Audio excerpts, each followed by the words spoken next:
Hello everyone. On behalf of the National Association of State Auditors, Controllers, and Treasurers, along with the Association of Government Accountants and the Association of Local Government Auditors, I'd like to welcome you to today's webinar on High Impact Audits and Reports, NSAA's 2015 Excellence in Accountability Award winners. My name is Kenny Pointer and I'm the Executive Director of NASACT, and I'll be serving as your host for today's event. We're joined today by approximately 250 government accountants and auditors and other interested parties from 27 different locations across the United States. Each year, the National State Auditors Association recognizes outstanding performance audits, forensic reports, and special projects through its Excellence in Accountability Awards program. Today's webinar will feature an overview of the 2015 winning entries. This year's winners are: in the Performance Audit Large category, Temporary Assistance for Needy Families, performed by the Oregon Audits Division. In the Small Performance Audit category, the Department of Health and Human Services, NCTracks, the MMIS Replacement Pre-Implementation Audit performed by the North Carolina Office of the State Auditor. In the Special Projects category, the winner was Guide to State Audits, performed by the Tennessee Division of State Audit. And in the Forensics Report category, the winner was the New Orleans Traffic Court, conducted by the Louisiana Legislative Auditor's Office. Now, to present the key findings from each of these award-winning reports, we're very fortunate to have with us today a number of individuals. First of all, from the state of Oregon, Sandra Hilton. Sandra is an audit manager with the Division of Audits.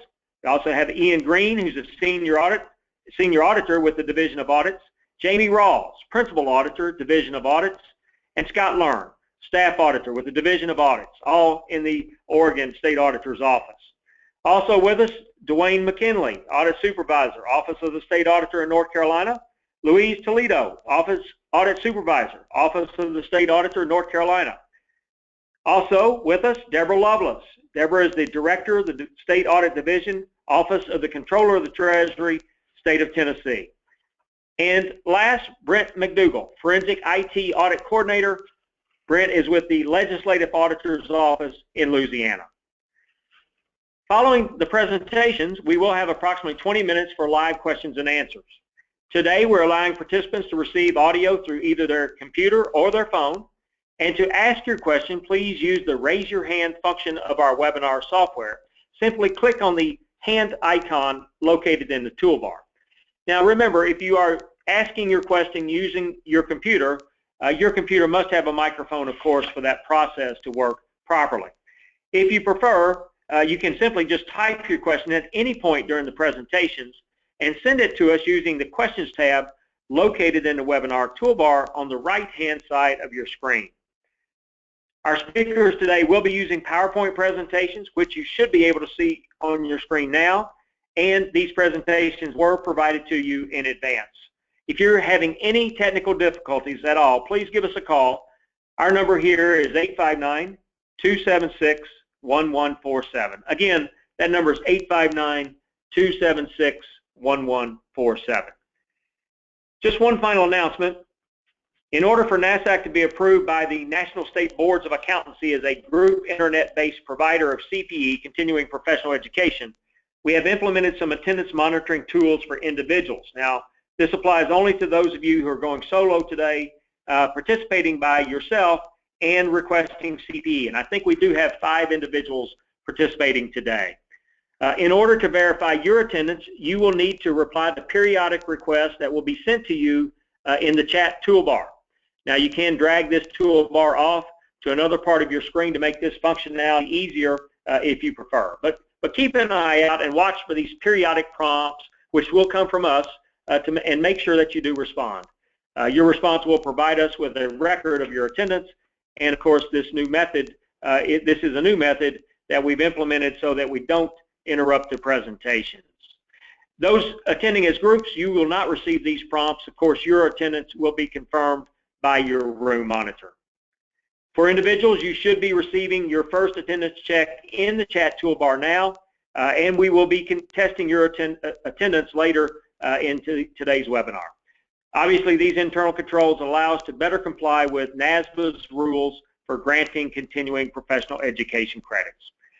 As you can tell, we have a very full agenda today, and I want to express my gratitude to our speakers for taking time from their busy schedules to be with us, and also just want to congratulate them on winning their awards this year. Not only the folks speaking today, but all of their staff that were involved in these particular audits and special projects and forensic engagements. Just want to congratulate the office overall. With that as a very brief background, let me turn the program over to our first speaker, coming from Oregon, Sandra Green. Sandra, welcome to today's webinar. Yes, hi. Hi, thank you, Kenny. We're very pleased to be here, and well, I'd like to say hi from the Pacific Northwest to everyone. As everyone probably is aware, the TANF program provides cash benefits and work supports to low-income families with children. We decided for several reasons to pick this topic. For example, one of the reasons is that the program is linked to workforce and poverty issues. We've been extremely interested in our office of looking at these issues in more detail. Also, too, Oregon has had a very poor history of program results.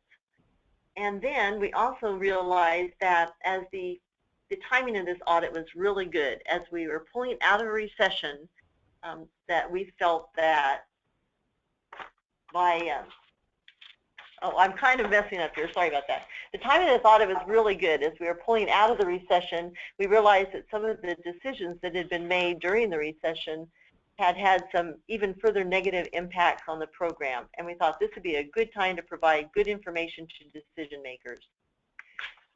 What resulted from this is we had a much larger impact than we typically see. We believe there are several reasons for that. One is that we took a really good comprehensive approach to this audit. It was very well planned, and we also staffed it very well. The staff here are going to be talking to you a little bit more about their particular expertise and how their expertise was involved in this audit. The graphics end of it was really kind of led by Ian Green, who will be talking with you. Ian is a real expert at this.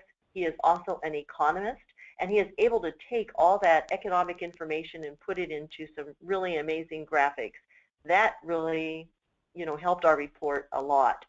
Jamie is also our data matching expert. She does a lot of our data work within the office, is really an expert at this, and that led an awful lot to the results of this work as well. Scott comes to us with about 20 years experience as a journalist for a major newspaper. So Scott did a wonderful job of being able to help us write this report in a conversational way. What happened afterwards is it was amazing, really. It was welcomed by the media. It was also welcomed by the legislature, and there were some quite significant program results that occurred because of this audit. With that, I'd like to turn it over to Ian Green. Ian? Thank you, Sandy.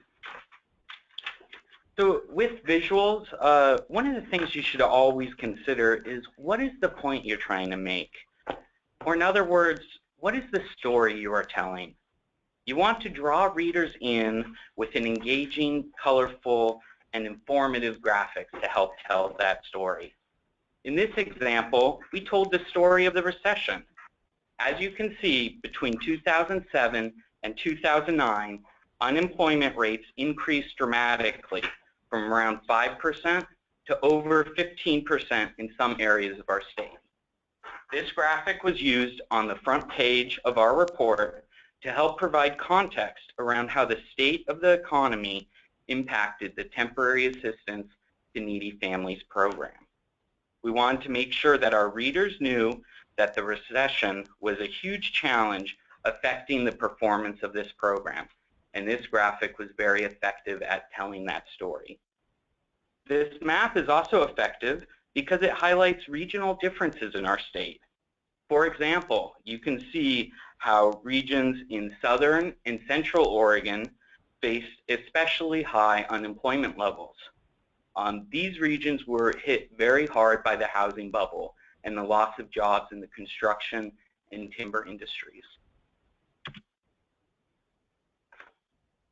Here's some of the data we used in the next graphic I'm about to show you. This comes from a federal report outlining different performance measures of every state's TANF program. As you can see, there's a lot of information there, a lot of numbers, and it's really hard to decipher much meaning from this table. And if you're a busy policymaker, you don't have time to jump into the weeds of this. You need to make it easy for your readers and pull out the key information you want to display to tell your story. Remember, it should be convincing.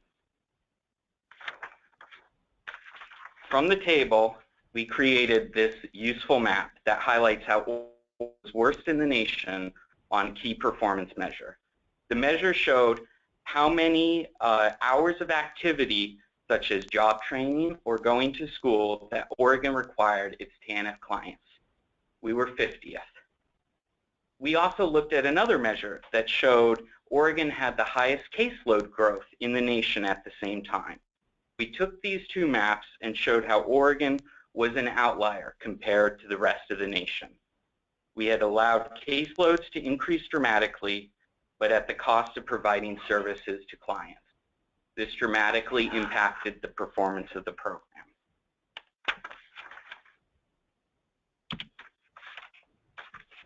With this graph, we wanted to make the point that many of these families entering the TANF program were coming from the middle class.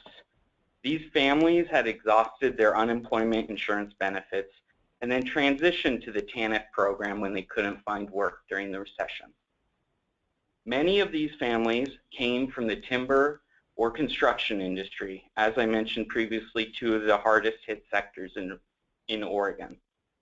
And this graph was also effective because it tied in with that first map I showed you, connecting those points.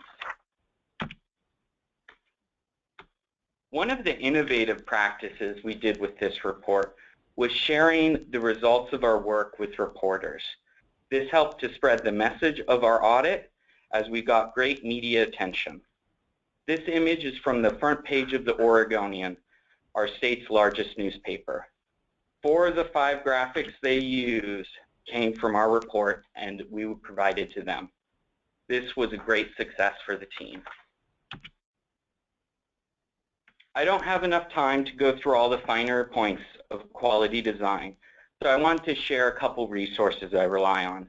These 3 individuals, Edward Tufte, Stephen Few, and Stephanie Evergreen, are 3 of my favorite experts. I frequently rely on their advice when creating my visuals. Both their websites and their books are great references. And I would highly recommend, if you ever have a chance to attend Edward Tufte's day-long seminar on graphic design, it's one of the best trainings I've ever been to. You can find more information on his website. And now I'll pass it along to Jamie. Thank you, Ian. Hello, everyone. So I'm going to go through the data part in our audit. And in summary, before the audit, we knew data was going to play an important role and be pretty critical in our audit work. But we did really learn a lot from the data and learned that the analysis led to some uncovered problems, but also led us to some solutions that we weren't expecting to find. The results of the data analysis painted a pretty clear picture, which was necessary to help convince agency management, and it also helped to fully develop the findings.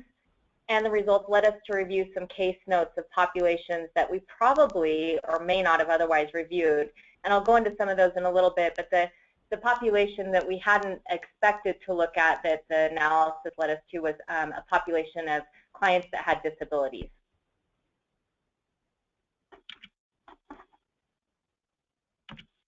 So during the audit, we had data problems, as many of the audits do. We had bad data. There was some data overload going on and data silos at the agency.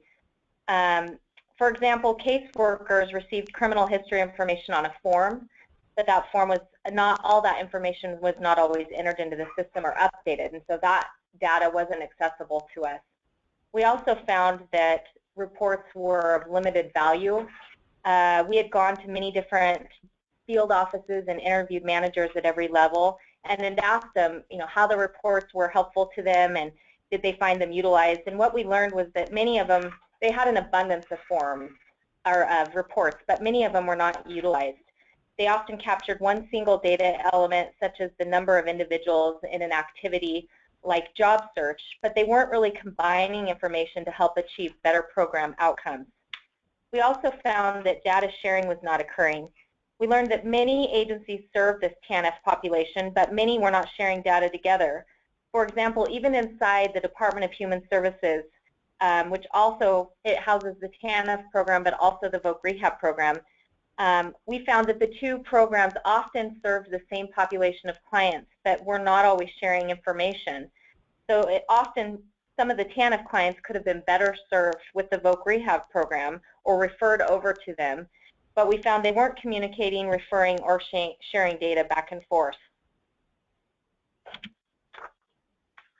Some other challenges we had during the audit were working with antiquated systems, and this ended up being quite a big cause that we had during the audit of some of the problems that we were discovering. This picture isn't really far from the truth either. Many of the databases are legacy systems that have been outdated for years, and many of the employees and programmers who had the knowledge to utilize them were retiring. During the audit, we visited many field offices around the state and asked what their biggest challenge was. We were often told it was the outdated computer systems. One case manager who had came from California to Oregon stated it very clearly when he said California's computer system had been replaced twice in the short time he worked in Oregon.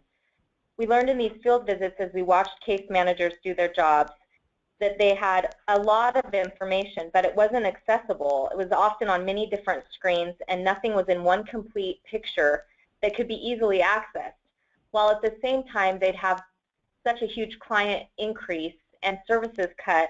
It was even more important than ever for case managers to be able to get access to quick information.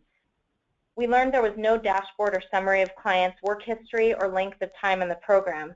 There were no flags or reminders to alert caseworkers that a client hadn't called in or hadn't been reminded to check in.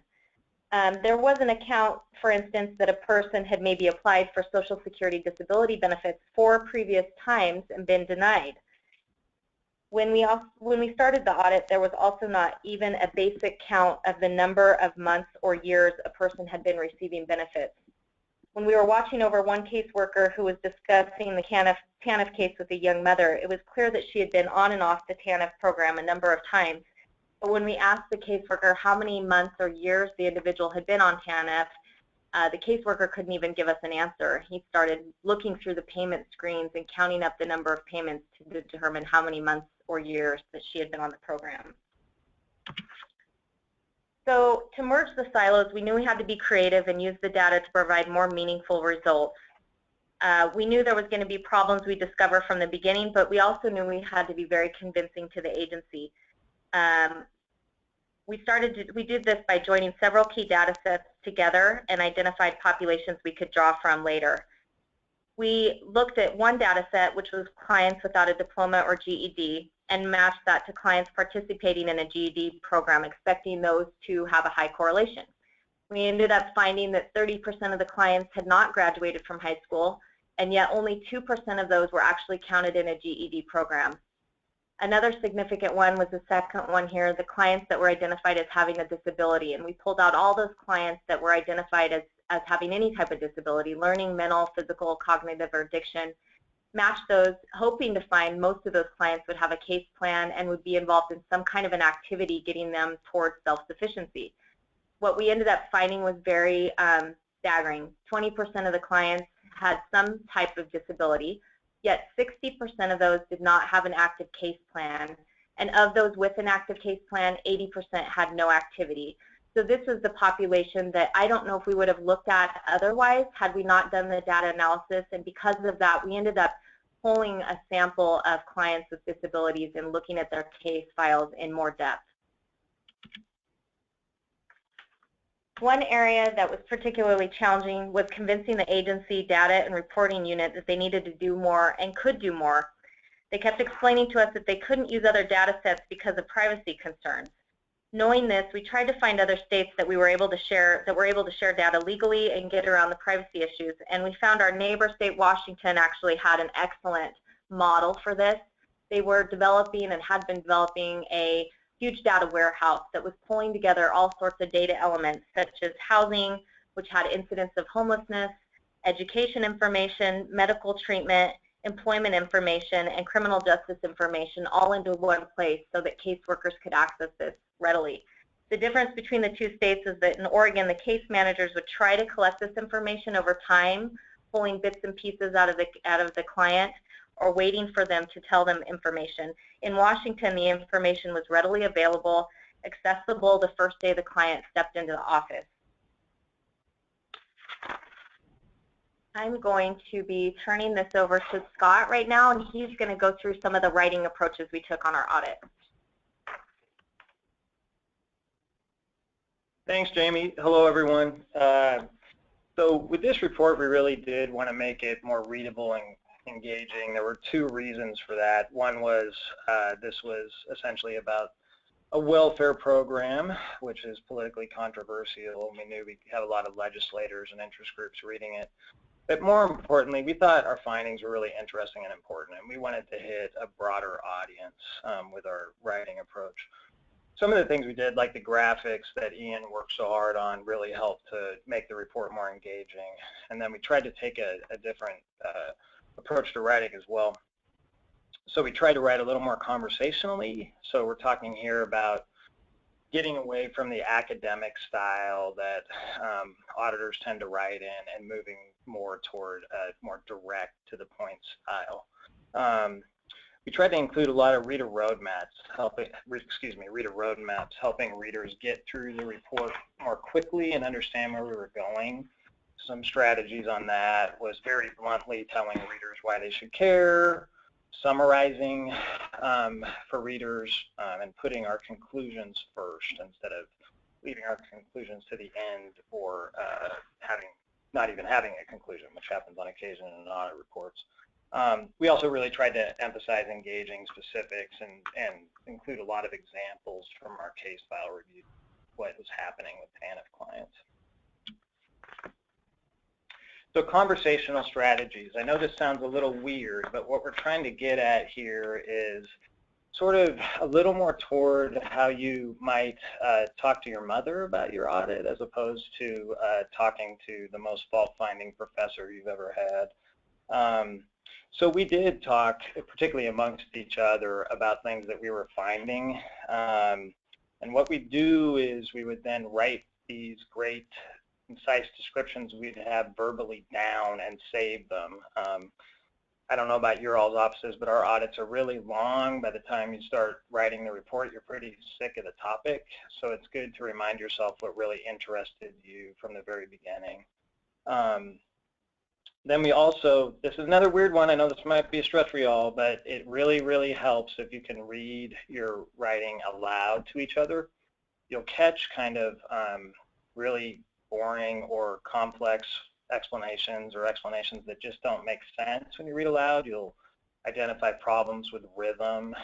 Say you've got really long sentences or long paragraphs, that's really going to jump out when you read aloud. And also, really importantly, when you're reading aloud as a group and you identify a problem, then you immediately talk about solving that problem. And it's a heck of a lot more efficient than going through track changes with an editor, 3 or 4 times before everyone finally gets satisfied. I'd encourage you, if you're just working on yourself with a report and you have an editor, to read aloud with your editor. So some of the sort of roadmaps we tried to give to readers, first off, was just saying from the top and throughout the report very bluntly why readers should care, what exactly was happening. So in this example, we spelled out the goal. Okay, TANF's designed to help low-income parents with young children become more self-sufficient. That's good, worthy goal. And then the results, well, the program is hardly doing anything at all effectively to help clients become more self-sufficient. In our test month of June 2013, 2/3 of the clients had no activity at all. Putting conclusions first. This is really important, and I have to say, having read through a lot of audit reports after I got here, This is the thing that I see auditors doing the most of, and that's that they will drop in a lot of data or a long explanation of something, and they won't say at the beginning why readers should be reading this and what the auditor thought of that. Sometimes the conclusion will come at the very end after the reader has already waded through all this material. And that's cool, you know, that worked really well for Aristotle back a few millennia ago, but it's not a good strategy for busy readers or people who just want to get the point and move on. So the example here is we had a whole lot of federal data. The TANF programs have to report to the federal government on certain performance measures. And so we had a whole lot of comparative data. And we could have just made readers wade through all that and then tell them at the end that Oregon wasn't doing so well. Instead, we said Oregon's not doing well right from the beginning. We also tried to focus on specifics, so we tried to get away from abstract language and include more specifics. So instead of just saying something boring like TANF serves low-income families, which is pretty obvious, we noted that TANF serves thousands of the poorest families in the state, 96% having no income at all. Figure that fact might stick with readers and get them engaged better than a more abstract statement. So wrapping up here, thanks for your attention. We were pretty happy with the developments that happened after our audit report. The TANF program folks redesigned their program to be more accountable and flexible and person-centered, and that was at the governor's direction. The governor included $30 million more for the program to improve its performance, and the legislature also came up with separate funding to help the program use data to improve case management, which is the stuff that Jamie was just talking about. So thanks again for your attention. I think we're done. And here's the contact information. Please email us if you have any questions or could use some more follow-ups. Thanks a lot. All right, Scott, thank you so much. And Ian and Jamie and Sandra, I think I said Sandra Green earlier when I introduced you. I apologize. It's Sandra Hilton, and my apologies for that. Next up, we have the state of North Carolina, the State Auditor's Office there, winner in the Small Performance Audit category. And with us today from North Carolina, Dwayne McKinley and Louise Toledo. Dwayne and Louise, welcome. Thank you, Kenny. This is Louise. Hi, everyone. As Kenny mentioned, my name is Luis, and I'm joined by Dwayne McKinley today. And today we want to tell you a story of an audit that we conducted here in North Carolina involving the Department of Health and Human Services and their Medicaid Management Information System. Before I jump into the story, I do want to say thanks again to the NSAA judging panel for selecting our audit as the winner in the Small Performance category. And I also want to take this opportunity to thank the staff, Claudia Drennan, Dan Bolden, that helped conduct this audit, and Laura Marion for preparing the package for the audit to NSAA. Over the next few minutes, I'm going to set the context in which I talk about this audit that resulted in a class action lawsuit by talking about technology and government, defining what an IT pre-implementation audit is, and why they're important. Dwayne will follow up and will cover the story of this audit that we had never done before. Overall, by sharing this story with you, we hope that your states will obtain a better understanding of an important topic, that being the need to audit and review major IT systems before they go live. So you've all seen the headlines. Millions of dollars spent on government projects every year, and yet no results. Millions of dollars spent on government IT projects every year, yet the new systems don't work. Citizens affected, impacted, and not in a good way. At the federal level, the Washington Post reported last month that over the last 16 years, the U.S. Navy had spent over $700 million developing a futuristic looking device that could remotely detect mines underwater. And the only problem being that after 16 years, the device still doesn't work. A study by McKinsey & Company regarding large-scale IT projects, meaning those with budgets greater than $15 million, found that problems with IT project management are still persisting in a bad way. On average, large IT projects run 45% over budget and deliver 56% less value than predicted.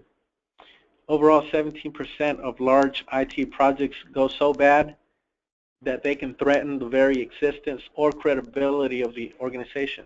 So if you think about that in terms of state government, it's simply not acceptable. We've also seen from our office headlines coming out of GAO in DC, in the federal government, and it doesn't look good at that level as well when it comes to government and technology. Some of the headlines talk about the need to improve oversight of state IT projects, data breaches, illustrating the need for more controls, strong leadership needed, cost and schedule commitments for projects needing to be established earlier.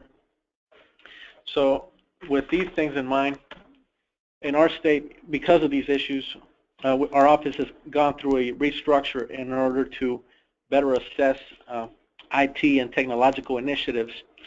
And as a result, we now have a team dedicated to conducting pre-implementation IT audits, meaning those that look at the development lifecycle of a project from beginning to end, and also looking at security, meaning cybersecurity. This type of audit that we did and the story that we're about to tell you falls into the first category regarding pre-implementation audits. A quick definition from GAO. They define implementation as the process of making a system operational. So therefore, for us, our definition is a pre-implementation audit is one of those that looks at an IT system before it becomes operational. Some quick things that you can look at in a pre-implementation audit include project management, security, testing. These things obviously cover items such as contract, management oversight, cost and schedules and policies, looking at things such as testing to see whether or not it was comprehensive and whether either the agency or the vendor that put the system in place actually tested what they said they were going to test, and obviously looking at whether a system is really ready for implementation before going live. So now that pre-implementation audit has been defined and some of the common things you can look at, we want to explain to you some of the reasons that we think these types of audits are important and why should people care. So I'm going to touch on 3 points and then we'll get to our story. The first point being that when it comes to legacy systems in government, there's a lot. And a 2012 study by the National Association of State CIOs report was called Balancing Legacy and Innovation. So we have many systems in place that work, but that have been around for a while. Very simple to use. They're still operational, but yet we want to move to something that's more effective, more efficient, it's better, it's newer. And because of this challenge, we recognize that these types of transitions going from A to B, they're not easy and they're complicated. And in many cases, they take many, many years. We also know that going from a legacy system that was pretty basic and simple to use to something newer and more complex requires training. And as a result, we need to, as auditors, to find out whether or not those things have been taken into account before a system goes live. We also want to talk about this concept of strategic misrepresentation. This is the fact that when it comes to technology, there's rarely any long-term accountability. In government, what we've seen is that multi-year projects are repeatedly given the green light with an understanding that the current decision makers have either moved on or moved up by the time the project is set to deliver. And that in itself raises concerns and the need to look at these things in a better way. There's also been folks that talk about big projects failing because of what is called strategic misrepresentation. And due to political or internal pressures. And the term basically is it's a nice way of saying that some folks may be lying. So when it comes to these types of projects, it's very prevalent, either through deception or delusion. Based on research, we see that this type of lying can occur either from a vendor to an agency, or an agency to the General Assembly, or from an agency or an administration to the public. So overall, it's the classic case of overcommitment and under-delivery. So for us, that's just another level of saying the need to practice professional skepticism when it comes to big projects. The third point, and being the most important point, is just the fact that we're dealing with the people. The people care and the public need systems that work. And by the end of the day, when it comes to the actual status of an IT system, the people, as the recipients of government services, they will know whether or not a system works. Last point regarding the people and how it affects states across the country. There's been a greater emphasis by the federal government on states implementing systems that are interconnected, and in many cases they're being called multi-state consortium projects. So it's just another aspect that tells us that we need to be more involved in assessing projects, especially when we're talking about other states and each state having different requirements. So for us, knowing these things help us plan and realize that assessing IT and assessing big projects is of high value, and that the people are very interested in this topic. So with that, we'll pass it to Dwayne to talk about our audit and the story. Okay, thank you, Luis. Good afternoon, everyone. So before we get to the future, we must take a step back in time to kind of set up where we are with our NCTracks Medicaid system here in North Carolina. For those of us who are alive during this decade, we kind of remember some of the things that were going on in the mid-'70s, and some of us may have chose to not remember or couldn't remember. However, one of the key things that was important about this decade was in 1976, North Carolina started its first electronic Medicaid system. Now, fast forward a little bit toward the future to 2004, and that's when the first contract was made to replace the Medicaid system to bring it into the 21st century. Well, in 2008, the vendor was replaced and the contract was canceled. A new vendor had come aboard in 2008, and the cost of the project was estimated to be $265 million. The original due date was to be done in 2011. However, in 2011, the vendor came back and asked for an extension to 2013 and an increase in the cost of the contract to almost $500 million and an increase in time.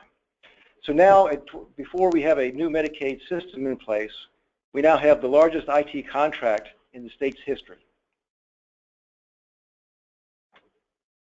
The Medicaid system in North Carolina serves about 1.5 million citizens and pays out about $12 billion per year in benefits.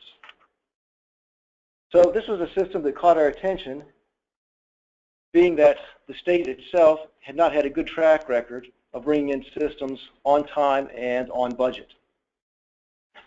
So as Luis had mentioned in his part of the presentation, the state auditor in North Carolina decided to add to the portfolio of audits that we do is to start looking at systems implementations, and especially keying in on the pre-implementation processes.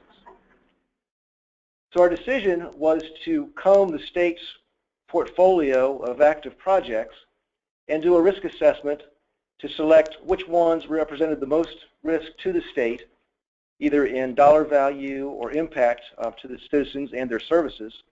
And so we identified the NCTracks system as being one that we wanted to look at. And a key practice point here is if you're deciding to do a pre-implementation audit, timing is critical.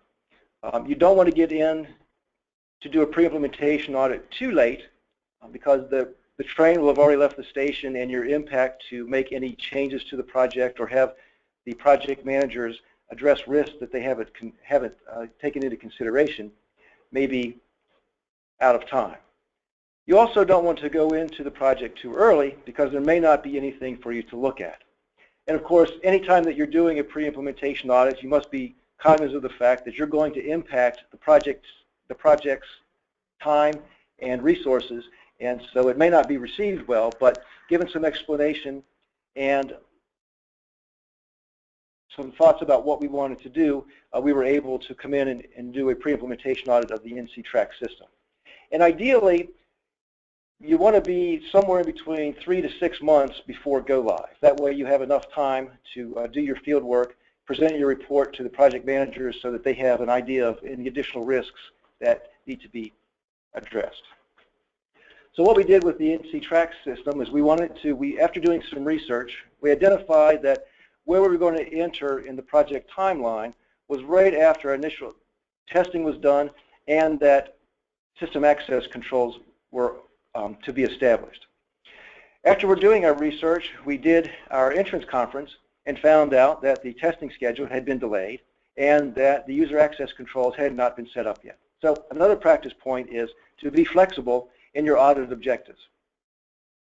Having learned that information from the project team, we decided to focus our efforts on the user acceptance testing that had been done to that point, being that another round of testing was going to take place after our audit was finished. So we thought we had a good chance to identify any risks or testing that the project team may not have identified that they could address in their second round of testing. The criteria we used for our audit was COVID-5, and then also in our state's information security manual, there's a number of criteria about system development. Our report date for this audit was May of 2013, and the planned go-live date for the project was July 1st. And again, we wanted to identify any risks that the project team and project managers needed to address prior to go-live. And another practice point here is when you're doing a pre-implementation audit, be very careful that your audit report is not received as an approval of the system or an approval of the project when it goes live. So what we wanted to stress in our report was to make sure that we were identifying well ahead of time any risks that the project team needed to consider. What did we find? Well, we found a number of things during our audit, such as the critical user test cases were not executed. And in fact, of the critical test cases that were identified prior to go live, when we did our audit, 285 of them had a status of unknown. Additionally, there was inadequate oversight over the test cases and their management of whether they were performed successfully or failed and then had a corrective action. The production simulation testing process was flawed. There was no criteria established by the project team for governance of the simulation testing. And in fact, the vendor that was in charge of doing the production simulation testing proposed their own success criteria for the project to use. There was an independent validation and verification vendor as part of the project, and we found that the independent assessments were flawed because, in fact, the assessments that were done were not independent. The IV&V vendor merely relied on reports that were provided by other contractors in the project. And our own state has an oversight, a project management oversight organization that looks at these large projects. And when we had looked at the data that was on file for this project, it was 12 months out of date. And if it had been reassessed recently prior to go live, the project would have been flagged as one that needed to be looked at. Another finding was that the access control and security environment was at risk because it hadn't been set up 3 months before go live. It had not had the ability to be tested, and that was something that was going to be rushed into production and needed to be looked at well ahead of time. And then when we looked at the project's governance and what the go live acceptance criteria was, we found that it was not documented and was not something that could have been assessed specifically to determine whether the project was ready to go live or not. So what happened? Well, let's roll around to July 1st, 2013, and the project went live. And now the press reports started coming out. The new Medicaid system remained unsteady. There were testing gaps. The system was untested. The audit found flaws in the computer system, raised questions, and testing gaps were identified.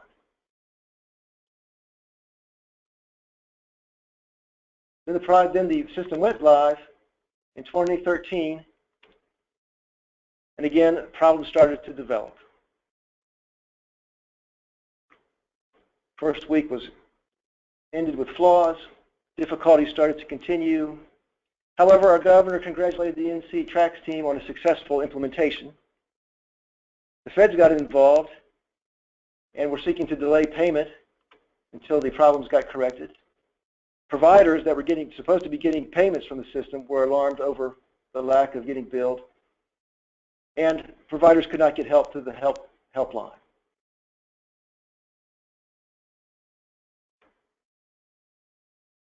Our state auditor was interviewed as part of this audit. Only on Fox, we've uncovered a state audit that points out some serious flaws in North Carolina's new online Medicaid billing system. This system, we've been talking about it a lot recently. NCTracks has been a headache for healthcare providers statewide. Many of them say they're struggling to stay open and take care of patients, but the state hasn't sent the Medicaid payments they need to meet payroll. Fox 8's Carter Coyle has more information about this audit of the NCTracks system, and Carter documents even showed in advance there would be problems. Well, and clearly replacing a decades-old system was never going to be an easy task, but many of the people we've interviewed have asked, why wasn't it phased in a little at a time? Our question was, why did the state roll out NCTracks too soon?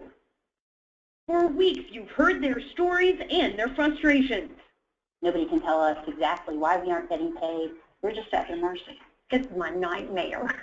This is them grinding to a halt. So we're waiting to get paid, to get approved. Providers and patients stuck in NCTracks. This is a huge system. This is a major overhaul. State Auditor Beth Wood and her team performed an audit of NCTracks released in May. The goal was to find out if the Department of Health and Human Services had properly tested NCTracks. Their audit revealed, quote, the department has failed to fully test the system, and auditors had increasing uncertainty about project readiness. This was a month before it was implemented for 70,000 providers. It was up to the HHS to decide does the cost outweigh the benefit. Auditors' first major concern was that serious flaws existed in the production testing process related to inadequate oversight by DHHS. There were 285 critical tests that should have been performed, and they were not.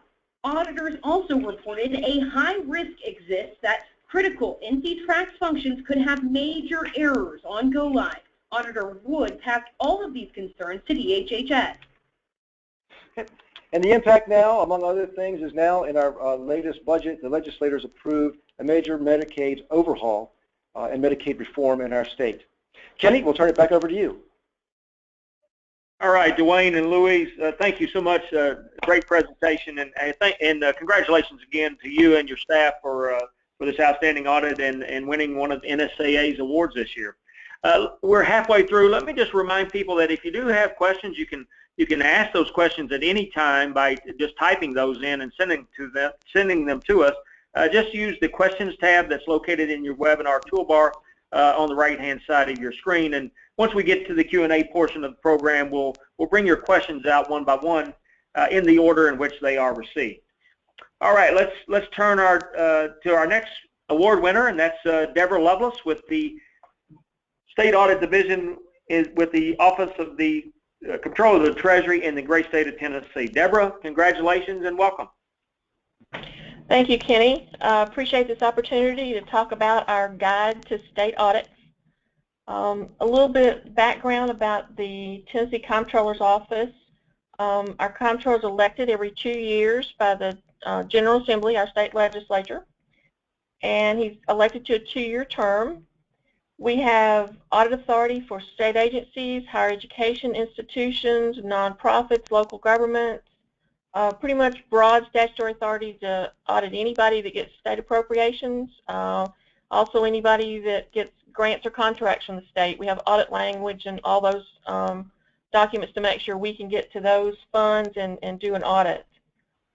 We have broad statutory authority to access all records, and we perform financial audits and investigations on local governments, and we perform financial audits, performance audits, and investigations on state agencies, higher institutions. Basically, we're used to being able to audit what we want, when we want, who we want. Nice authority to have. We don't misuse it, but we use it to the good of the citizens of the state of Tennessee. Our guide to state audits came about from a need we had that when we had a new governor in 2011, he brought in, of course, a lot of new commissioners that were not familiar with state government. They were mostly from the private sector, had no experience with state agencies or how the state is run, didn't know much about federal funding, and so we were faced with a learning curve, how to get these commissioners to understand and to take our work seriously.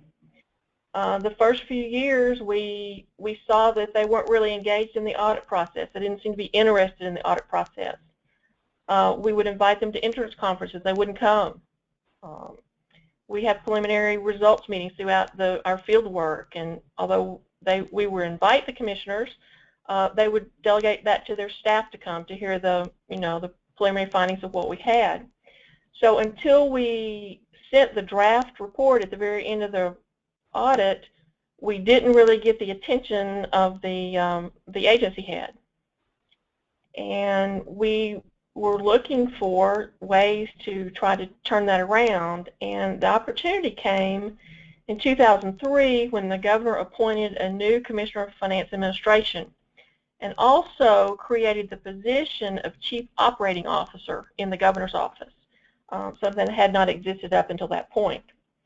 And within a few days of these two gentlemen being appointed to their new positions, the comptroller's chief of staff and I met with these two gentlemen to give them what we called Comptroller 101, which basically is just 45 minutes or so of information about what the comptroller does, what authority we have, and the things that we produce, the reports we do, and things like that, kind of just to get them interested and know what's going on. From that initial meeting, we got their attention on audits. They both seemed to be very interested in our audits, our audit process, and so the first meeting led to, I had several follow-up meetings with them, the commissioner and the chief operating officer, to talk about the audit process. We got into details of what we do, why we do it, how we plan, how we get criteria, how we set our objectives, the methodology we use. Also, we talked about agency risk assessments, which is statutorily required in the state of Tennessee that every agency do their own risk assessments and file an annual report. We talked about opportunities for agency head interaction with the auditors, the different points in an audit process where we want the commissioner, the agency head, to be involved. And of course talked a lot about the importance of audits and the importance of the communication and cooperation during the process. The Commissioner of Finance Administration asked me to make a presentation to the working meeting of the Governor's Cabinet. Kind of a daunting thought that I would go talk to all those people at one time. They wanted me to communicate the importance of audits because obviously we had convinced them they were important, so I needed to broaden that out to all the commissioners, and also to point out the importance of commissioner involvement during the audit process. I spent, I guess, about an hour on a presentation, and I got mixed reactions, mostly positive from the commissioners. They were not overtly hostile or anything. They asked some good questions. And so in order to continue what rapport hopefully I had established at that point, we decided that we needed to take the information that I verbally presented to them and put it into something that we could actually share on a regular basis on information about how important audit process is and how they could be involved. So we came up with this guide to state audits. And if I can switch just a minute to the other screen, you'll see here is the guide to state audits. And the cover talks a little bit about the Comptroller's office and a message from the Comptroller. And of course, at the very bottom of the front page, we never pass up an opportunity to advertise or market the Comptroller's hotline on fraud, waste, and abuse. The inside of this 4-page document, there are 6 sections, and they are preparing for your audit, stages of an audit, auditor's expectations, meeting with auditors, audit results, and then some tips for a successful audit.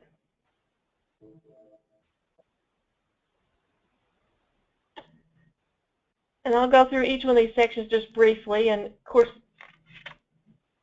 for your guide, if you decide to do something like this for your audit organization, you would have what your processes are and everything else, but just kind of highlight some of the things that we thought were important that we wanted to communicate to the commissioners and agency heads. Preparing for an audit. Very important. I wanted to tell them the different kinds of audits that we do. Also, in preparing for an audit, we wanted to point out that their annual risk assessment is very important because we're going to use that as part of our planning process. We advise them to update their policies and procedures. And they can anticipate a lot of what our audit scope is going to be. We don't make up our criteria. That seemed somewhat a new concept to the commissioners. They thought we just made up our criteria, but obviously we get it from reputable sources or from their own policies and procedures. And we also told them to make sure to look at your previous audit reports. You don't want those pesky repeat audit findings, and you can help eliminate that if you actually look at your last audit report and try to do something about it. Our section on stages of an audit pretty much explained how we get from point A to point B.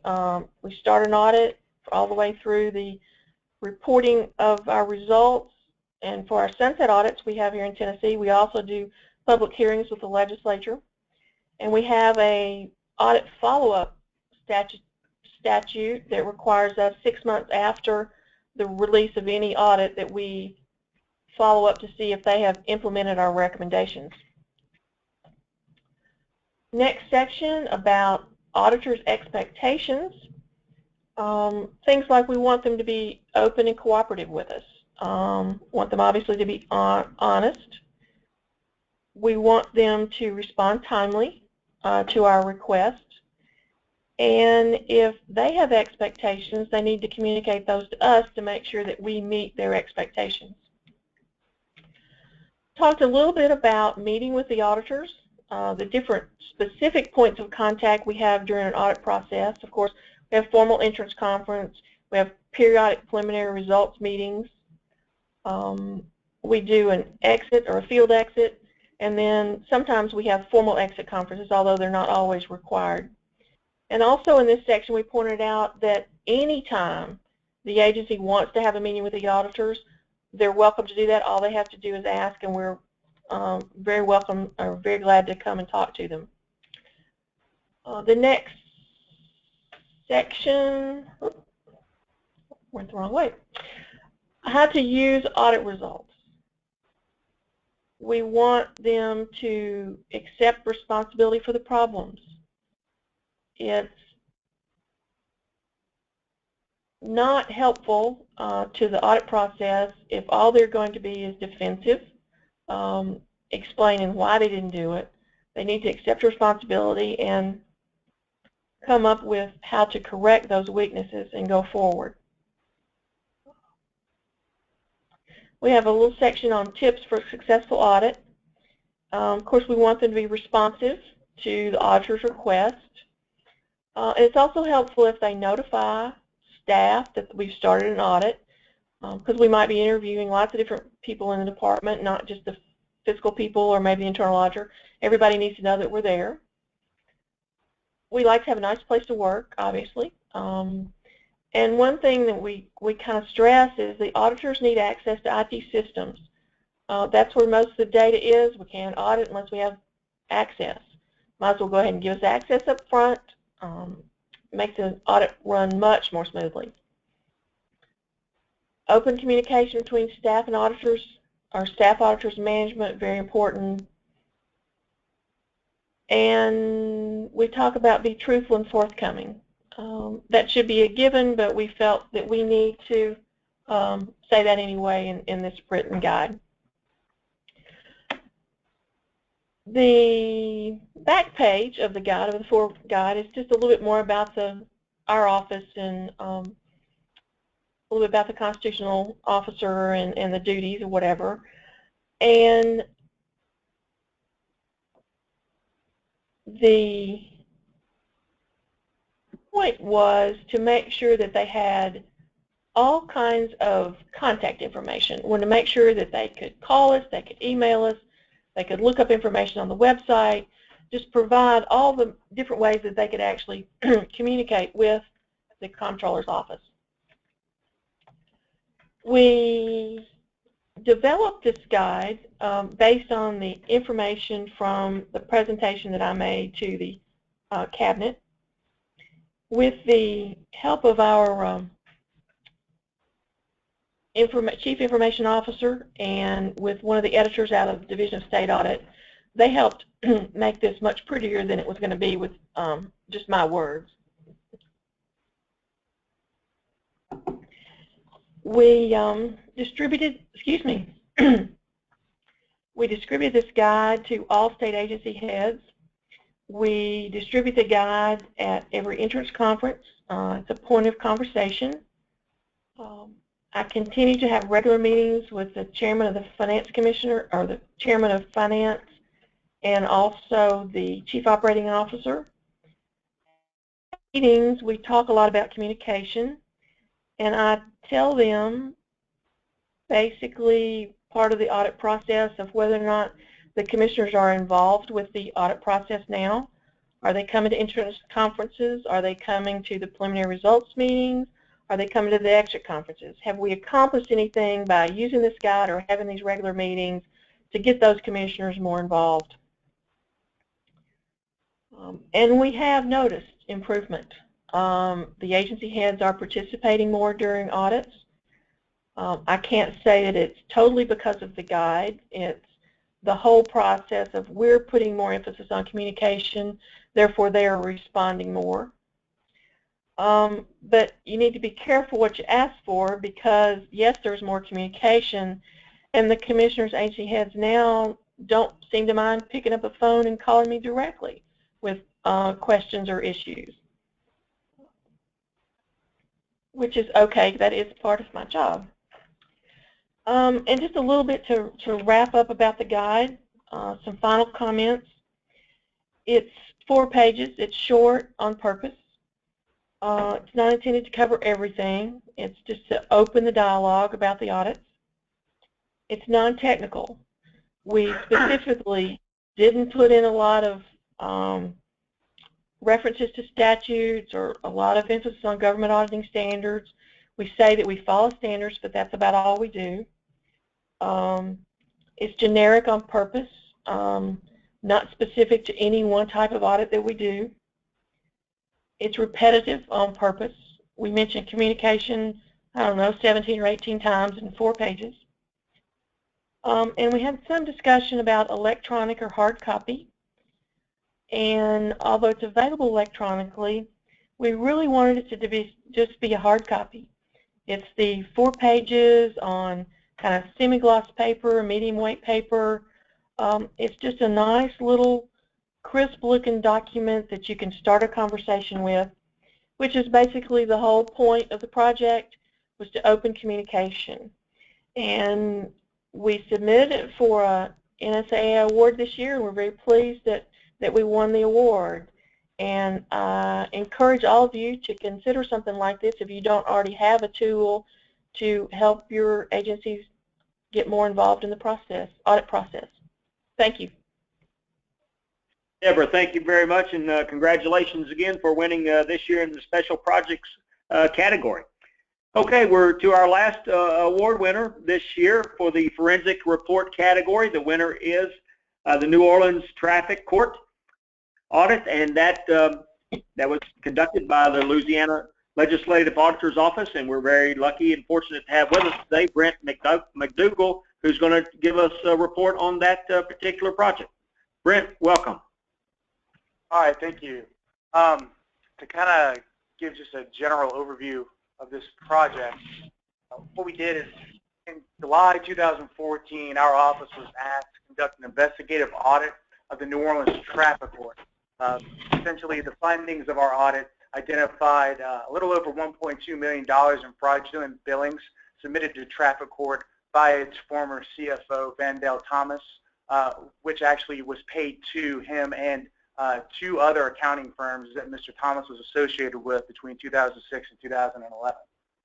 On October 10, 2014, Mr. Thomas was convicted by a federal jury of 3 counts of theft, 3 counts of money laundering, and 5 counts of structuring transactions to avoid reporting requirements. So to kind of start off, how do we become involved? Well, in November 2011, the New Orleans Inspector General's Office issued a performance audit report for the New Orleans Municipal and New Orleans Traffic Courts. Now, this audit covered the calendar year 2010.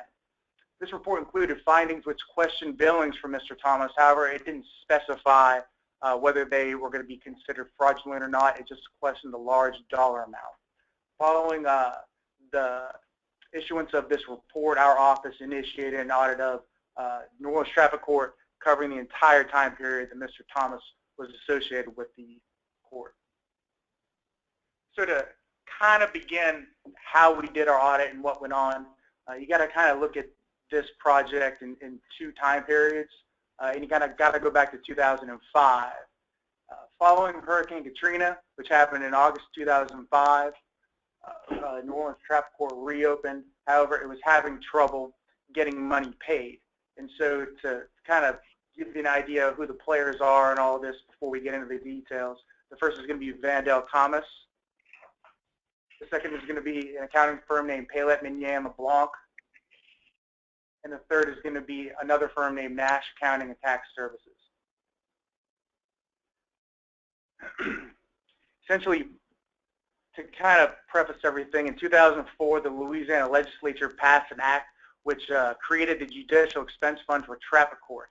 Prior to this, the traffic court funds that were generated were actually handled by the city of New Orleans. So since in 2004, when this fund was created, it was never implemented until following Hurricane Katrina in 2005. The fund was implemented because the court was having trouble getting expenses paid by the city.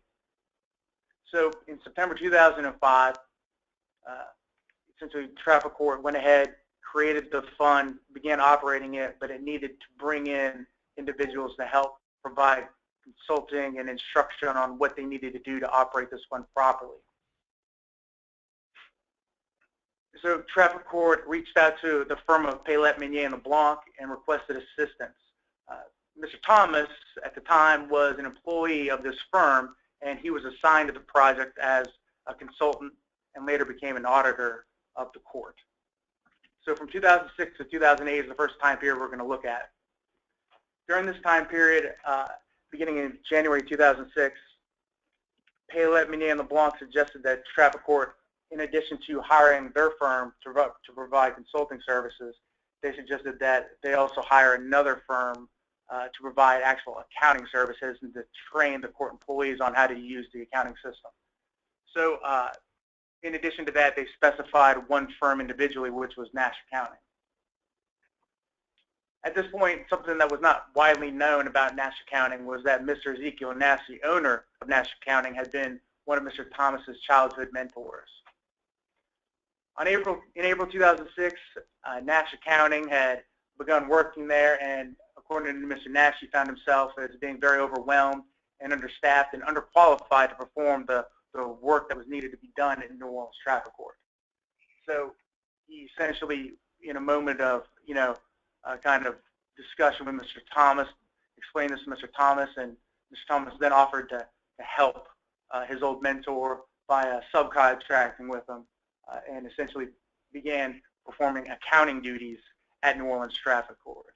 So now you have a situation where Mr. Thomas has begun providing accounting services as a subcontractor to NASACT Accounting, who is working for Traffic Court, while Mr. Thomas is also still an auditor for the firm Paylette, Manier & LeBlanc, who is auditing Traffic Court.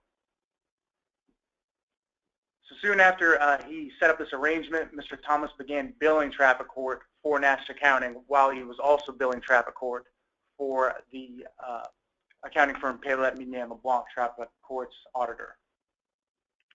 Over the next 2 years, Traffic Court paid $1.7 million to NASACT Accounting and Paylette, even though written contracts for the two only have authorized them to collectively earn $243,000.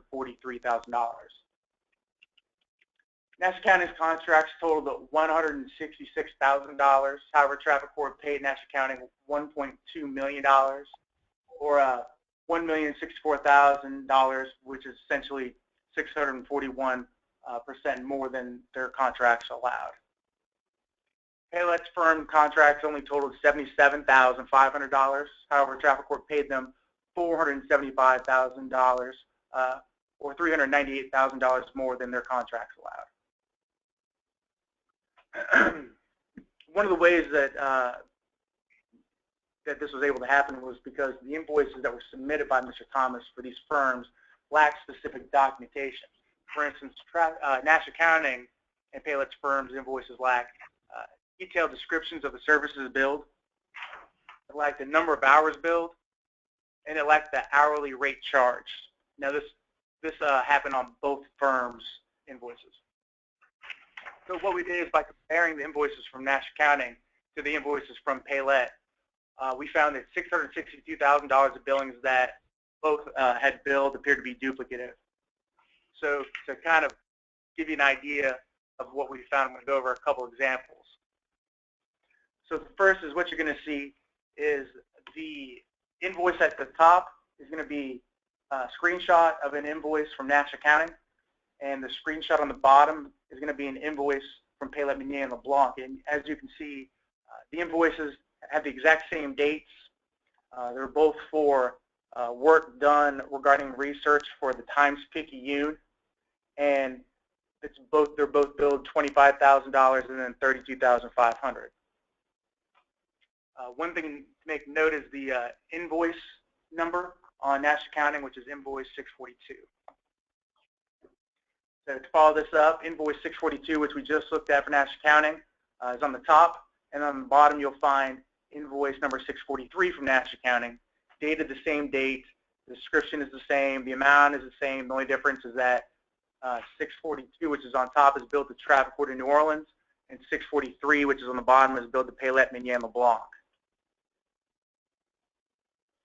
So again, just to kind of reiterate, here's the checks that paid these two invoices, and what we have here is the check on top is a check from New Orleans Traffic Court for invoice 642, payable to NASACT Accounting. The invoice on the bottom, the check on the bottom is from Paylette, Manier & LeBlanc for $25,000, and the checks are both for $25,000. And so to kind of go forward on this, from 2006 to 2008, NASACT Accounting paid Mr. Thomas a little over $1 million for his services. As you saw in the example we just provided, we obviously believe that not only was he receiving the money for services he was billing to Traffic Court through NASACT Accounting, he also received money that he was billing for services provided to Traffic Court through Paylette, Manier & LeBlanc. So he essentially was double billing several of these services. The next part that we're going to talk about is going to be the time period from 2008 to 2011. And essentially what happened at this point is, come mid-2008, Traffic Court has kind of been paying a lot of money for accounting and audit expenses, as you've seen. And the judges essentially decided to bring in an outside accountant to just kind of go over the expenditures of traffic court. And that accountant essentially said that they were spending too much on their accounting and their auditing fees. And as a result of this, the judges for New Orleans Traffic Court decided not to renew the contracts of Nash Accounting and Paylette and Yan LeBlanc. So since they didn't renew their contracts, they needed a new accounting firm or CFO. And so what they did is they just went ahead and hired Vandell Thomas as their CFO rather than going with someone separate and someone new. So from September 2008 to July 2011, Mr. Thomas misappropriated $759,000 from traffic court. So everybody's probably wondering, how did he do it this time? Well, what he did is when he first got in there, he removed all the controls that were put in place. He took over all data entry duties in the accounting system. He performed all bank reconciliations, and he printed vendor checks. Now, he also delivered the checks that he was printing to the authorized signers, meaning he was printing the vendor checks and then bringing these checks by hand to the judges for signature. Thomas invoiced, another thing he did is Thomas invoiced $46,000 using hourly rates up to $32.50 over and above his contracted hourly rates. He prepared and obtained authorizing signatures on $348,000 of checks that were payable to himself. And he billed more than 24 hours a day, 7 days a week during 8 different months between September 2008 and 2011. So to kind of give an example of this, these are the 8 months that he billed more than 24 hours a day, 7 days a week during. And as you can see, what we did is we kind of broke down the number of days. We put in the total number of hours per month that he was billing, and then we, essentially divided it, and it gave you the total number of hours per day in that month. We went a little step further and just showed it per week. So, and as you can see, he was billing between 31.2, 31.5, and just a little over 24 hours per day during these months. So how did he get away with it? How did he hide his actions? Well, one of the things he did is he would backdate the accounting entries in the accounting system. He made offsetting journal entries, and he expensed payments under multiple vendor names and multiple accounts. To kind of give you an example of this is these are some backdated transactions from the accounting. For instance, you have invoice number 1004 with check number 4903 for the check amount of $16,768. Well, the QuickBooks accounting date was December 31st, 2008. However, the check date was January, printed on this check was January 6, 2009. So this check was only backdated 6 days. However, if you go down to the last transaction, which is for special invoice number 6, check number 6323 for $12,320. The QuickBooks date is December 31st, 2009. However, the check date was printed on the check May 14th, 2010. So this check was actually backdated, or this transaction was actually backdated 134 days. Some other things that Mr. Thomas did was he paid himself under 2 vendor names. He paid $356,000 to the business Thomas and Thomas Accounting, and $954,000 was paid to Vandell Thomas directly. Now, to give you an idea of what he would do in the accounting, is what I have right here is a screenshot of some transactions from the accounting, and what this is these are actually journal entries for the same check payment, but what Mr. Thomas did was he made the original entry for December 31st, 2008, which is highlighted on the bottom in blue. He then went back in, changed that to December 31st, 2009, and then he also changed the name from Thomas and Thomas Accounting to Vandell Thomas. So as you can see, he would go in and he would alter the transactions after he entered them in the system to hide what he was doing. Mr. Thomas would selectively choose different judges then to sign off on the checks that he was bringing them for signature. For instance, as you can see, these are two checks, checks 5214 and check 5215. And what we have here is the first one, 5214, dated April 27, 2009, was made payable to Thomas & Thomas Accounting Services. These checks were signed by different judges. However, it has the same individual signed it as a secondary signature. This person was the judicial administrator, and according to the employees there, he would sign off on the checks if a judge had already signed them. So the next thing I'd like to point out is that since the checks are sequential and they were processed on the same date, you'd think that obviously he could just take them both at the same time to a judge for signature by one guy, but obviously he wasn't doing this because he was trying to hide what he was doing so he could pay himself with multiple checks on one day. To kind of give a further example of this, this is going to be for these two checks that you just saw on the previous screen. So check 5214 and check 5215, you can see that the transactions, the first check was actually altered on April 27th at 10:01, and then the second check was actually entered immediately afterwards. So what I assume, and the rest of us assume he did with this, is he would enter he would do batch transactions and batch entries. And we actually spoke with individuals who worked with Mr. Thomas and said this was a regular thing that he would do to alter or enter transactions into the accounting system. So following the issuance of our report, Mr. Thomas went to trial, and on, as I said previously, on October 10th, 2014, after a week-long trial, a 12-person jury convicted Mr. Thomas. He was convicted on 3 counts of theft, 3 counts of money laundering, and 4 counts of structuring transactions to evade reporting. On August 12, 2015, Mr. Thomas was sentenced to 36 months of imprisonment. He's currently scheduled to begin serving his sentence on December 10th, 2015. In addition to jail time, Mr. Thomas was ordered to pay restitution to the city of New Orleans in the amount of $684,000. And essentially, what that amount is that represents the most conservative estimate of what Mr. Thomas was prosecuted on. So that's kind of it for our presentation. And what I'll do is I'll go ahead and turn it back over to the organizers. All right, thanks, Brent. And again, great report. Congratulations on winning the forensic category this year by the State Auditors Association. All right, we are at the appointed time for questions and answers. We've got about 20 minutes or so we have lots of good time here. Encourage you to ask any questions that you might have.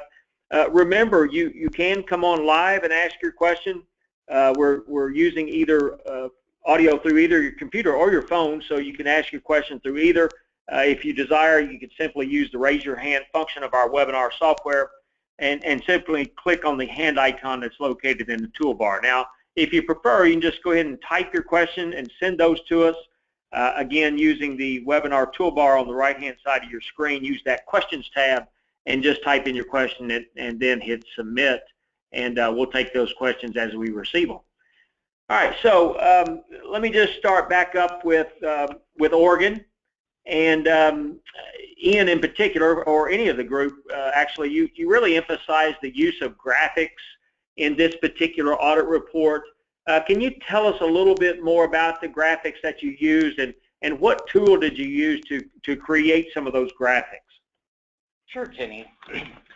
We used 2 primary tools to create the graphics. So the bar charts, those were created in Excel, as most of our graphics are. It can be frustrating at times to use, but if you work at customizing the graphics and pulling off some of the extra information, you can really get clean publication quality graphics. For the maps themselves, we use a software called ArcGIS. It's kind of the go-to standard mapping software out there. There's some other tools available, but ArcGIS is a really powerful tool. It also requires a lot of staff time learning the tool too. So that's one of the areas to look into if you're going to look at using mapping software. Ian, is that last software you're talking about, referring to, is that fairly expensive? Do you know the cost on that? There's different pricing structures. In Oregon, we have an enterprise license agreement with Esri, the software producer. So I think we pay a couple $100s a year for a license. But if you're to get it off of the retail website, it's probably 2 or 3 times that amount. Mm-hmm. Okay. And they do have kind of watered down versions as well that are cheaper. There's one that can be built into Excel, and our price agreement for that is about $50. So that's a pretty good tool, but it doesn't have quite the same publication quality graphics in it. Mm-hmm. Okay. Louise and Dwayne, let me come to you. You know, you used technology quite a bit in your NCTracks audit. What else has your office done regarding technology and use in government audits since the NCTracks audits? Thanks, Kenny. Once we completed that audit that we presented, we did a couple follow-ups based on requests from legislators. There was also obviously interest from the press. A class action lawsuit was filed after that, and since then, one of the audits that we did and released earlier this year was focused on major IT projects in the state and statewide governance over IT. And 2 of the findings there from that report dealt with big projects that had been implemented at 5 major agencies, and we saw that about $1.2 billion that were expected to provide, that we were expected to receive in benefits from those projects. The state was not sure whether or not we had actually achieved those benefits, because as a state we hadn't been, or those agencies hadn't been tracking as they should have. And then we also, in talking with the other leaders regarding IT and the state CIO, we saw that there's really no formal guidance and direction provided from the very top so that agencies can follow. So what we found was that there's a lot of inconsistencies where everybody can project things as they wish. So based on those findings and other things that, the other audits that we had done that touched on projects, the state CIO and the governor basically said that they thought a restructure in state government was needed, so they proposed the creation of a new department at cabinet level. And I think it was about a month ago that we finally got that law passed. So now we have a new department of IT, that's what it's called. And along those lines, we've also initiated an audit to assess cybersecurity in the state. So we're looking at it not just from one agency or one university, but we're looking at it statewide. And we're looking across various domains that pertain to security, such as incident management, vulnerability management, disaster recovery, business continuity. We're looking at other programs where agencies have liaisons, and we're just assessing things not just from how has it been in the last year, but how have things been in the last 3-4 years, and where does the state see itself going. So we're trying to take, here in our state, we're trying to take a new look, be more innovative, more creative as how we assess technology in state government. So I think so far we're getting quite a bit of support, and we're happy about that. Louise, is your state CIO involved in either one of these new, either the new department or the cybersecurity efforts?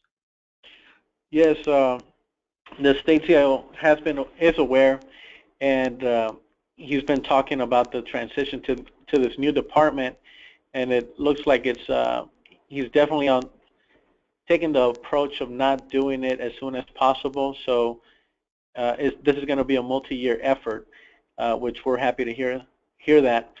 And when it comes to the security efforts, what we saw, and one of the reasons for doing the audit, is that we saw a lack of leadership, a lack of a consistent management regarding security and risk management in the state. And earlier this year, they hired somebody to take the lead on that.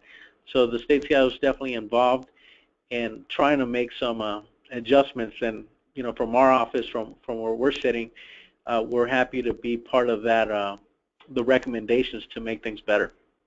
Yeah, that sounds good. I mean, you're doing a lot of innovative things there in North Carolina. But from your office's perspective, what do you guys plan to do next in this area? One of the things that we want to tackle next is we saw a multi-state project that affects, I think other states, have something similar like this. The Department of Commerce, where we're looking at potentially unemployment insurance. And the reason for that is with these multi-state systems coming up, we want to collaborate with other states and making sure that if there's going to be one system that 3 states are going to use, that it works for all 3 systems. And it's obviously an area that we have not dealt with in the past, but we're getting used to that. And we want to ask those questions to make sure that it doesn't just work for one state, but that it works for all the states, and increase the collaboration that we have with other offices. Mm-hmm. So that's, if I was to say what do we plan to look at next, it would touch on that.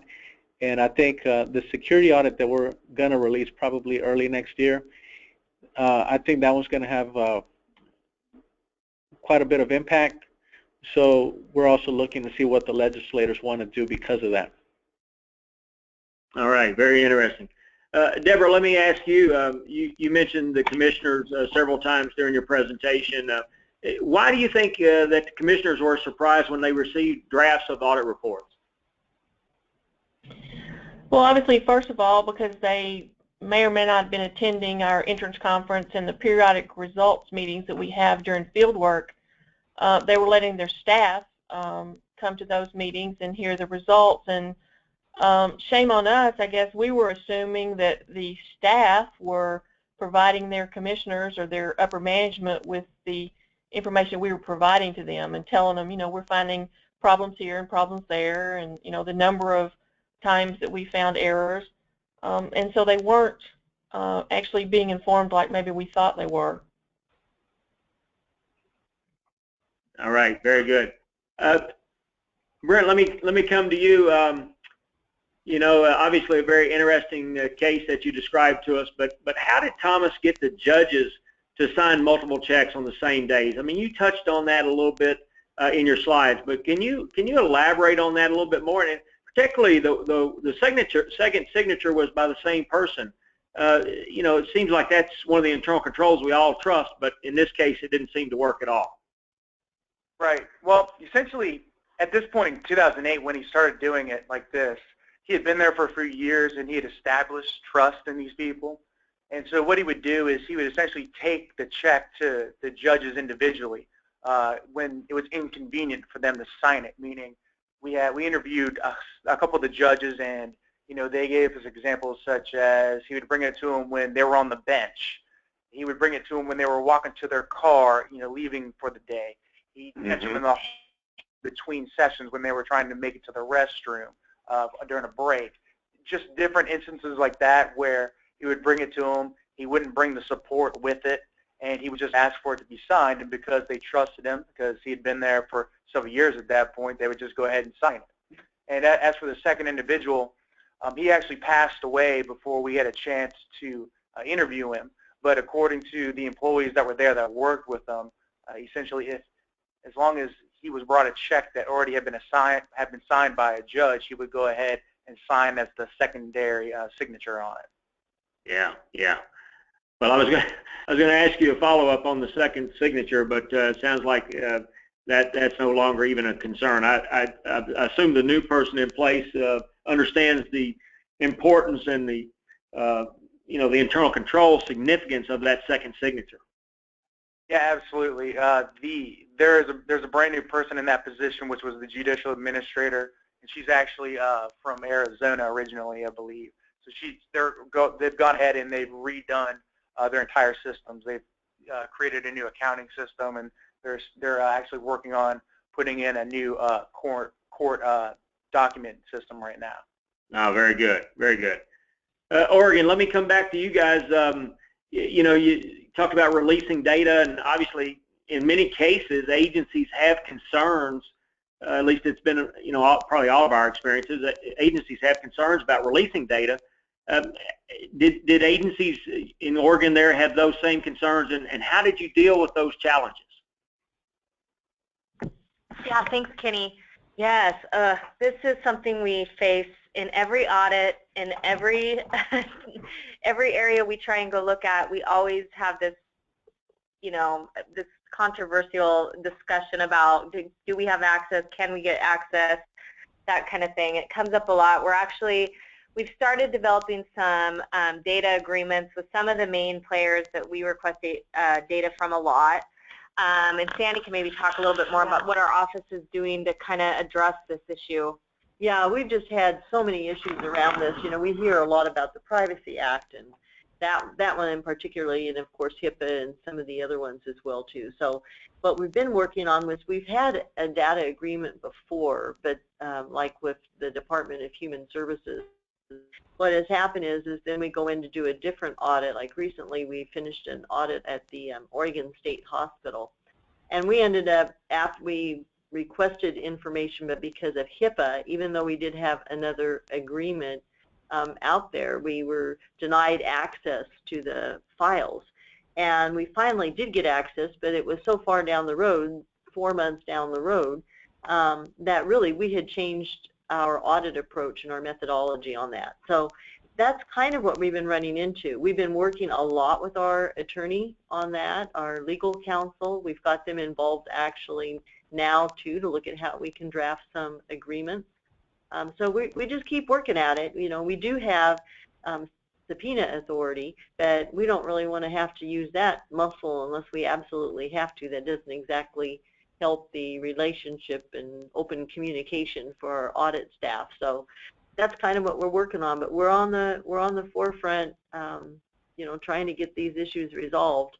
And we're doing more and more with data. We're doing more and more with data matching, and we've come up with we've done some innovative things, good matches that we've initiated here in the office from leads that we've had on other audits. We've identified fairly recently some pretty significant fraud by doing that as well too. So, you know, we're beating the drum out there that what we do is important, having access is important. So we've got everybody on deck that we can to try to work that out. Yeah, very good. That's very interesting. Thank you, Sandy and Jamie. Sandy, let me, if I could, just ask you a little bit more about this data agreement. Many of our audience may be interested in that.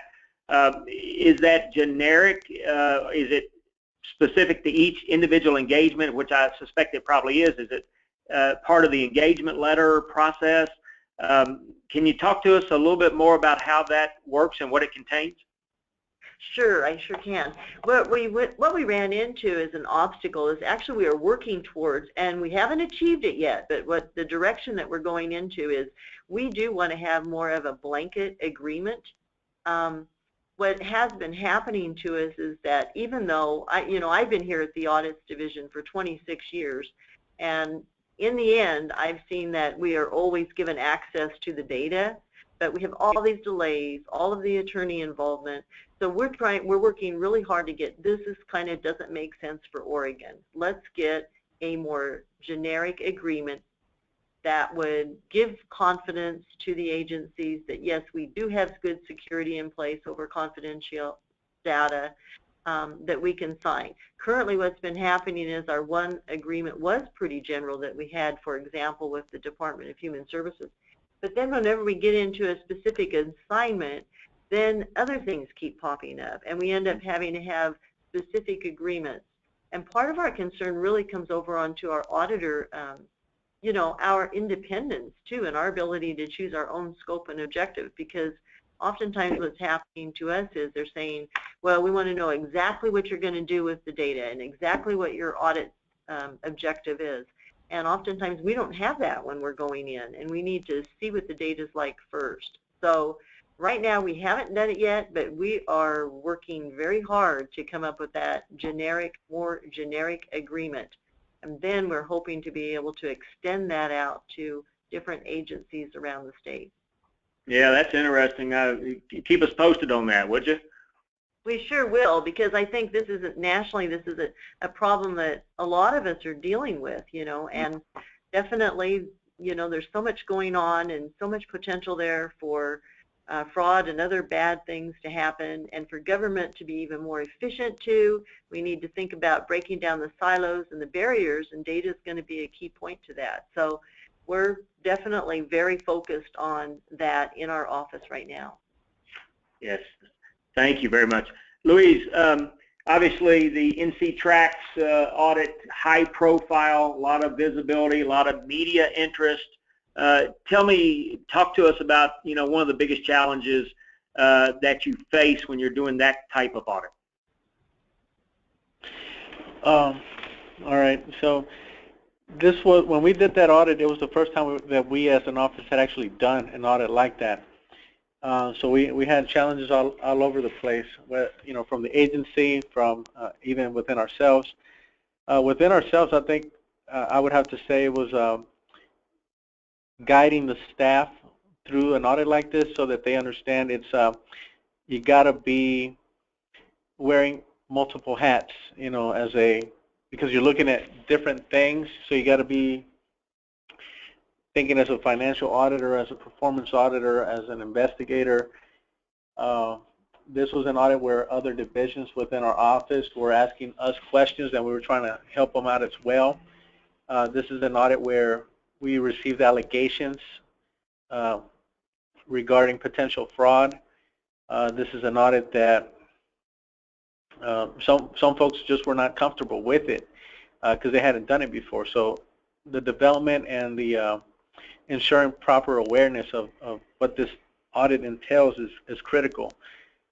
When it came to the report writing, I would say that it's important to state that this audit needs to be released before the system goes live, because all the recommendations that are made in a report like this are recommendations that are needed to help the system go live successfully. So I think management at state auditors offices needs to understand the need for a quick turnaround.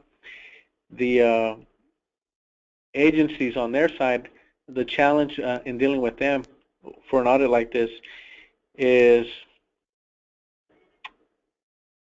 how it's going to be perceived, and they also, in some cases, they're asking for the state auditor's office to make a decision for them, and you know, we have to tell them that the decision is going to be theirs. So, all we're doing is identifying any risks.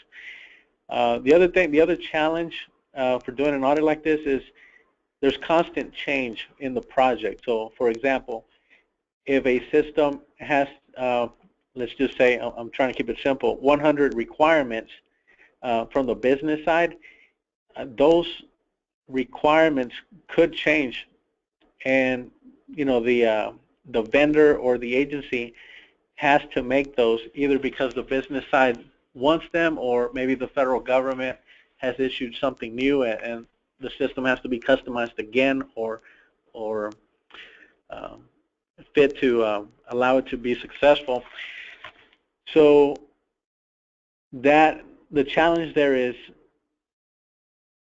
knowing that when you do an audit like this, you cannot be there for a full year. You're going to be there 3 to 4 months, because if you prolong it, there's a high chance that that scope creep will mess things up, or that you'll get off track. So I'll point those things out. The other thing is, if the findings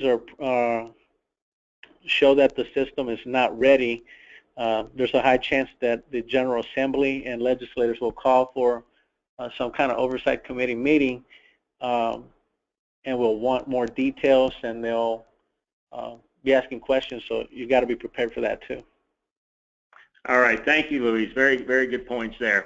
Deborah, your office conducts both financial and performance audits, and I believe the Guide to State Audits document pertained to both types of audits. But I'm curious, have you noticed a difference in the level of interest by the commissioners or agency heads in the audit process as to whether it's a financial or a performance audit? Does one make a bigger difference than the other? I think they take more interest in our performance audits. Of course, I was a financial auditor for a long time before I did performance audits for 20 years or something, so I appreciate financial audits very much, but they tend to have findings that are, simply put, black and white.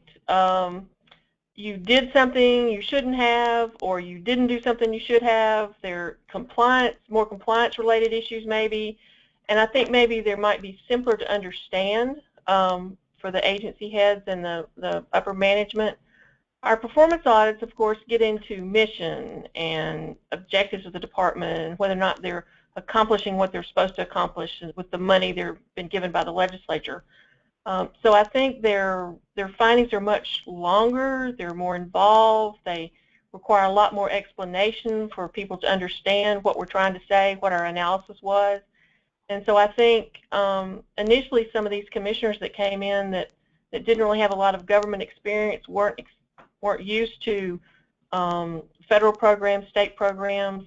They really were kind of surprised when they got draft reports. And since they weren't really involved in the monthly or whatever updates on what we were finding, they weren't hearing those details. They weren't hearing the background. And so when they got draft reports, they really were surprised. And it took a lot of back and forth to get them to understand what the problems were. Yeah, I can understand that. Deborah, before I let you go, if somebody wanted to get a hard copy of the Guide to Audits, how would they go about that? Oh, I'd be glad to supply anybody with a hard copy because it really does have a bigger impact if you actually see the slick document itself. On the electronic copy, the one that's you can get to from the website for the webinar today, on the back page is my phone number and my email address. I'd be glad to, anybody that wants one, I'll mail you a hard copy. All right, can't beat that. All right, I think we're almost out of time. We probably have time for one more question. Let me direct it to you, Brent. You know, one of the slides you showed that Thomas was able to bill for more than 24 hours a day. How in the world did he get away with that? How did he do that?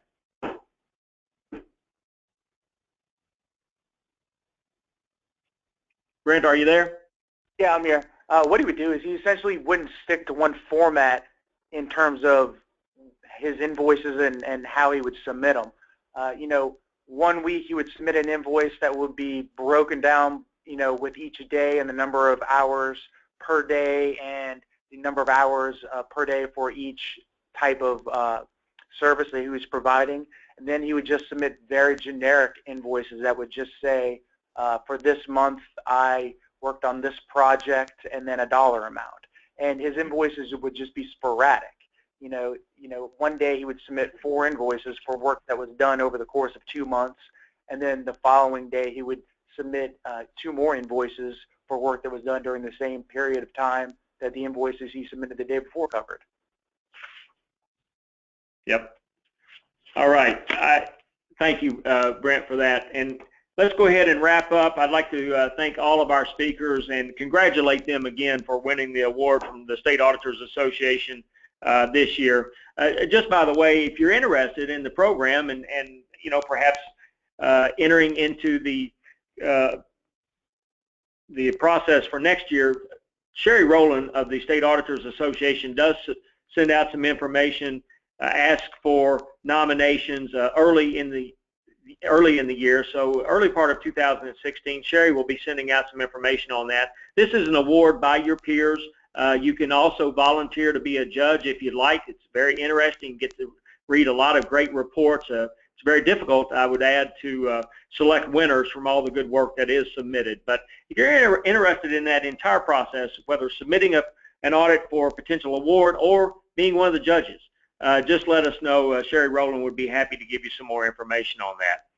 All right, let's go ahead and wrap up. That concludes our webinar today, High Impact Audits and Reports NSAA's 2015 Excellence and Accountability Award winners. I'd like to thank all of our speakers again and congratulate them and their staffs and their office for winning the awards and sharing their experiences with us today. Many thanks also to Anna Peniston of our staff who helped make today's event possible. For those of you attending individually, Brent, if you would advance that slide one more time for me. Individuals, we do have one final attendance check as is listed on the screen now. Type into the chat bar the following: I have completed the webinar, and after you've typed that in, just hit the send button. Obviously, this gives us a record of individuals' attendance. Does not apply to groups. Of course, your attendance will be confirmed by your room monitor. Just as a reminder, for those of you wishing to claim CPE for today's training event, don't forget to complete and mail your CPE forms as well as the sign-in sheet to NASACT.